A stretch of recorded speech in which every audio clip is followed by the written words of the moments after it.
বাংলা।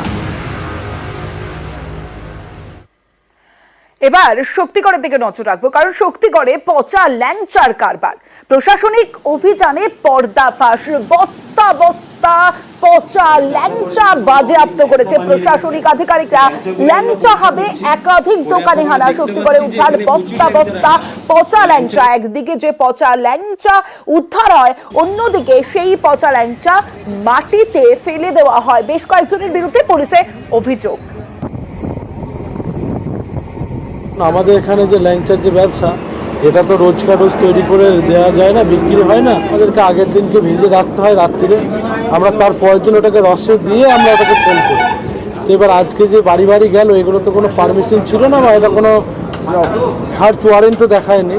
আর দোকানে এসেছে, দোকানে সার্চ করেছে, খারাপ কিছু পায়নি, একটু বলে গেলেন পরিষ্কার পরিচ্ছন্ন রাখতে। কুইন্টাল কুইন্টাল ল্যাংচা ভেজে রাখা হয়েছে গত 15 দিন 1 মাস ধরে। এই প্রত্যেকটা গোডাউনে যে ভাজা যেগুলো রয়েছে সেগুলো সমস্ত ছত্রাক পড়ে গেছে, ছাতা পড়ে গেছে, এবং আমরা যখন ভাঙছি তার ভিতরে দেখছি হচ্ছে যে ফাঙ্গাস ঢুকে গেছে। এবং একটা দুটো না, প্রত্যেকটাই এরকম। ফলে যেটা হচ্ছে, আমাদের এরকম 3 কুইন্টাল মতো ল্যাংচা আজকে সিজ করতে হয়েছে। সেগুলোকে আমরা পরিবেশ বান্ধব উপায়ে মাটিতে গর্ত খুঁড়ে পিট করে সেগুলোকে ডিসকার্ড করেছি, ফেলেছি। কয়েকজনের নামে আমরা থানায় অভিযোগ দায়েরও করেছি। ফুড সেফটি অ্যাক্ট অনুযায়ী যা যা ব্যবস্থা নেওয়ার আমরা নেব।